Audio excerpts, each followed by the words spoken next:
that so proudly we hailed at the twilight's last gleaming, whose broad stripes and bright stars through the perilous fights o'er the ramparts we watched were so gallantly streaming, and the rocket's red glare, the bombs bursting in air, gave proof through the night that our flag was still there. Oh, say does that star-spangled banner yet wave o'er the land of the free and the home of the brave? On this day in the year 2020 marks the 150th Memorial Day ceremony in Longmeadow. It is as if not more important, to remember what today is truly about in these unprecedented times. Let's remember those that gave their lives for this country that they loved, and we may never forget them. As a veteran, retired Army myself, and having been the wife of a veteran, please remember to thank the families, as they have the hardest jobs staying home behind and taking care of the home front while our soldiers serve. Now I would like to introduce our speakers for the day. Jerry Nolet, Army Captain, Chemical Company; Senator Lesser, Representative Ashe; Phil Vecchiarelli, born and raised in Longmeadow; Lyn Simmons, Town Manager; and Marie Angelina's Chairman of our Select Board. Earl Godfrey, veteran, and William Hatch, veteran, will be reading the names of those we lost in combat from Longmeadow. At this time, I would like to introduce Jerry Nolet, our Master of Ceremonies. Yeah, good morning, and I want to thank LCTV for being here to cast this important event here in Longmeadow. Many have stood here during the last 150 years honoring our veterans. Welcome to our continued Veterans Day service here on the Green, with a promise to remember this forever. I think it fitting that we should start by quoting George Stipek, a military historical analyst. "I was that which others did not want to be. I went where others feared to go, and did what others failed to do.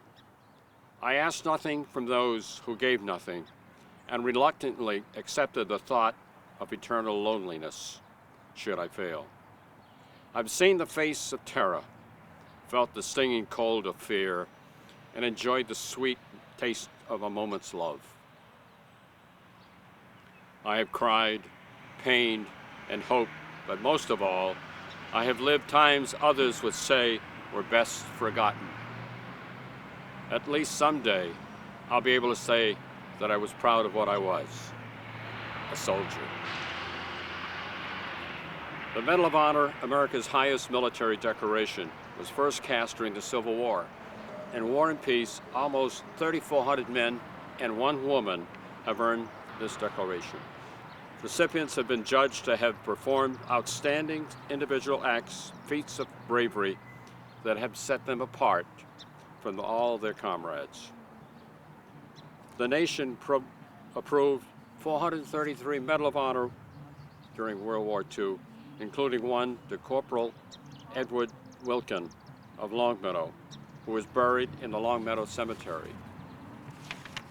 He was a member of the Company C 150 Infantry Division, who spearheaded his unit's assault on the Siegfried Line on March 18, 1945. Heavy fire from enemy riflemen and camouflage pillboxes had pinned down his comrades when he moved forward on his own initiative. He cleared the way into an area studded with pillboxes, where he repeatedly stood up and walked in vicious enemy fire, storming one fortification after another, with automatic rifle fire and grenades, killing enemy troops, taking prisoners as the enemy defense became confused, and encouraged his comrades by his very historic example. In 3 days, he neutralized and captured 6 pillboxes single-handedly, killed at least 9 Germans, wounded 13, took 13 prisoners, and aided the capture of 14 others. Certainly meritorious duty. Several of the following are direct quotes from General Omar Bradley, who stood right here in 1948 during our Memorial Day service. Either we shall employ our strength, power, and conscience boldly and righteously in defense of human dignity and freedom, or we shall waste those services for peace and default to the forces that breed new conflicts. And finally, and again his quotation, we have matured to world leadership.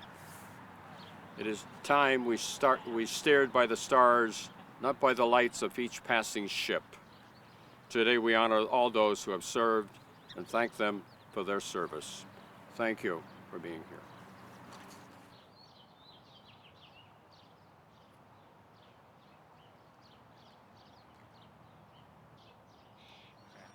Well, thank you so much. Thank you for having me. This is obviously not a typical Memorial Day ceremony, nor is it a typical Memorial Day, but it is still important to mark the occasion and to mark this very historic anniversary for Longmeadow. Since before the founding of our country, through thick and thin, the sons and daughters of Longmeadow have served and have given their lives for our country.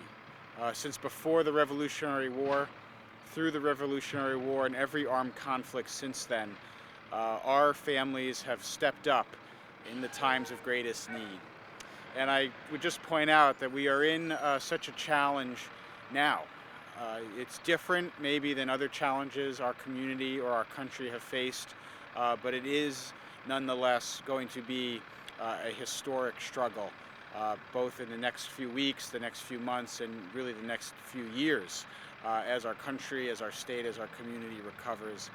And we need to summon that same sense of common purpose, that same sense of resolve, that same sense of common sacrifice, frankly, that the sons and daughters of Longmeadow through previous eras of challenge have always answered the call to do. And so today, on Memorial Day at this ceremony, as we gather, again, in a very different circumstance, in a safe circumstance, most people, of course, watching this from home, we need to summon our resolve yet again and draw inspiration from people who came before us. And as challenging as this time might be, as challenging as it might be to see milestones, ceremonies, graduations canceled or postponed, frankly, it's a short and small sacrifice compared to the ultimate sacrifice that the sons and daughters of our community have made in countless conflicts, again, going back to before the founding of our country.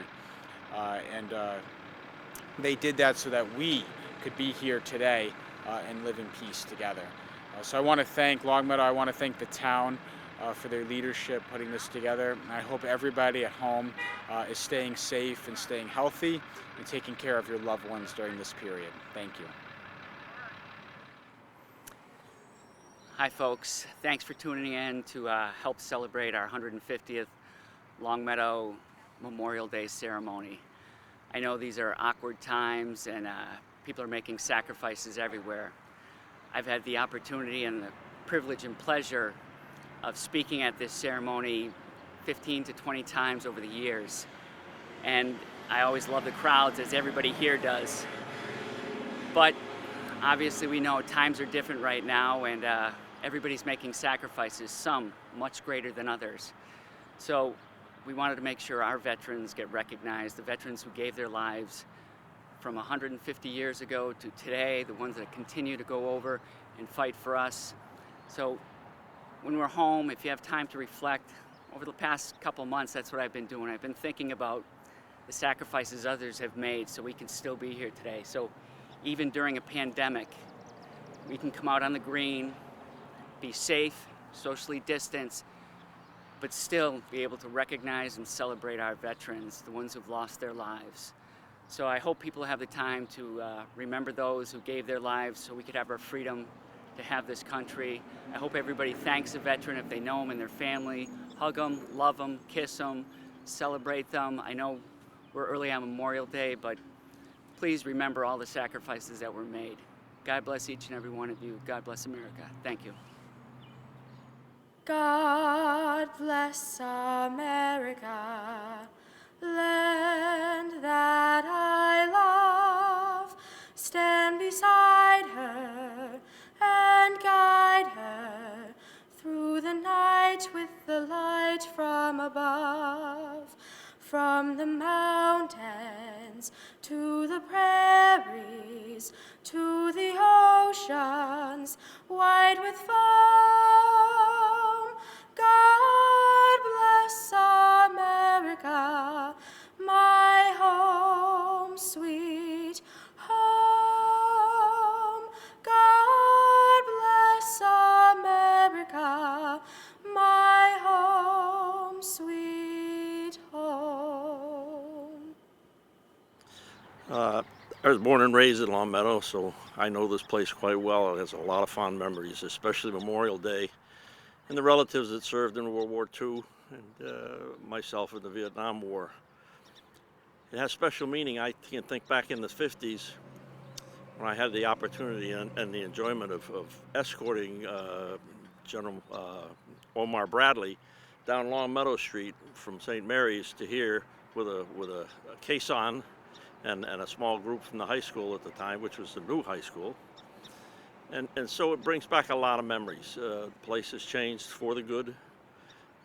I will certainly cherish the opportunity to be here, and I look forward to celebrating Memorial again this year. Thank you.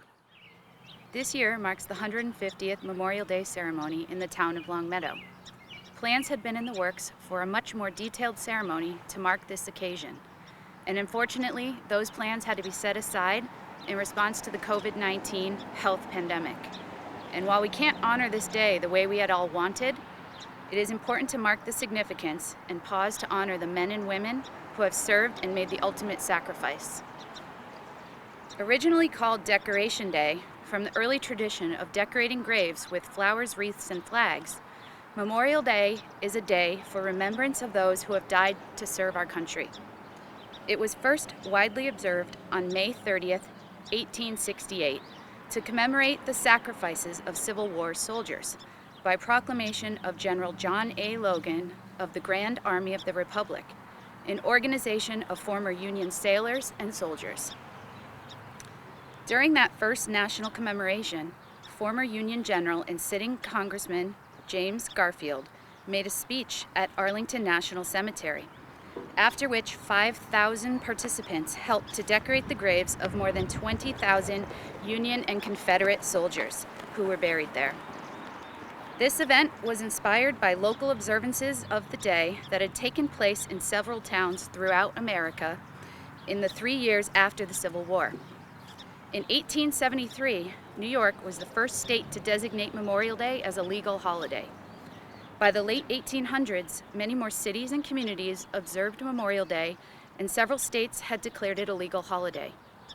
After World War I, it became an occasion for honoring those who died in all of America's wars, and was more widely established as a national holiday throughout the United States. In 1971, Congress passed the Uniform Monday Holiday Act and established that Memorial Day was to be commemorated on the last Monday of May.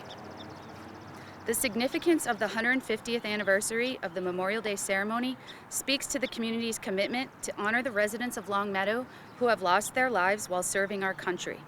And today we stand here and express to one and all, on Memorial Day, everything should be focused on one singular and unifying principle, that the war dead cannot and will not be forgotten. 155 years ago, in January 1865, Annie Bradford Combs was an 8-year-old schoolgirl living in Longmeadow. On a very memorable day, she wrote the following to her sister. "My dear Helen, the bells are ringing, the cannons are roaring. How good, how good. Mom and I do not know what the news is, but we've been clapping our hands. All the men are going up to the store, and the dogs follow after. The flag is crawling up the pole, and the bell rung a half hour. Oh, Helen, it's so good, but it seems so sad that Uncle Elias and Uncle James gave up their life to their country and cannot be here to rejoice with us." Today, we remember members of our Longmeadow family who gave their lives for their country and are not here to rejoice with us. We remember those who answered the call when the first shots were fired at the Battle of Lexington on April 18, 1775, when 23 Longmeadow men marched to the sound of the muskets at Lexington. We remember Lieutenant Colonel Morris Fontenot, Jr., from the 104th Fighter Wing, who made Longmeadow his home before he was lost when his F-15 crashed in 2014. Each loss has been a scar in the heart of our community, and they will never be forgotten.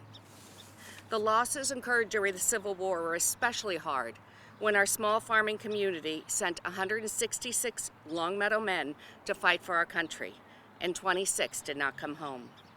5 years after Annie remembered the celebration on the green, Longmeadow gathered for the first time to memorialize, mourn, and honor its lost sons. 150 years later, we remember once again, confident that if we are called, we will answer. Longmeadow will come together, prepared again to sacrifice for our country and our liberties. And we know as well that every year we will gather again on the green and remember the sacrifices made by the mothers, fathers, brothers, and sisters of our Longmeadow family. They will never be forgotten. Colonial Wars, Lieutenant Nathaniel Burt. Revolutionary War, Lieutenant Aaron Steele. Civil War, James Bliss. Carlo Brown. Dorr Bruce. Lieutenant Howard Burnham. Edward Burt. George Cook. Elias Coombs. James Coombs. George Dines. James Donahue.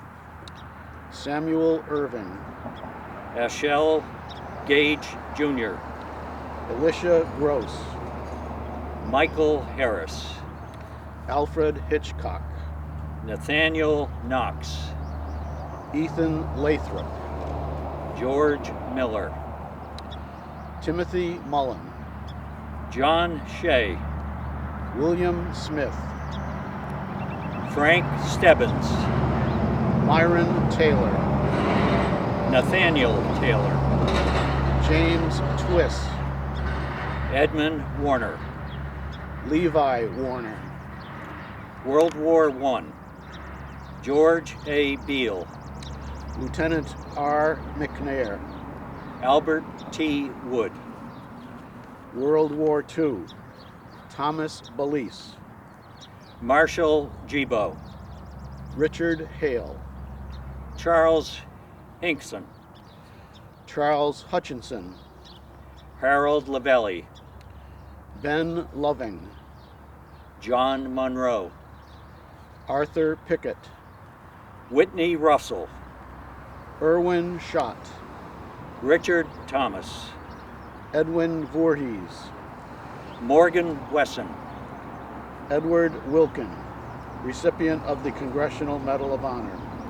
William Willard Jr. Ronald Zundel. Korean conflict. Gerald W. Potts. Vietnam War.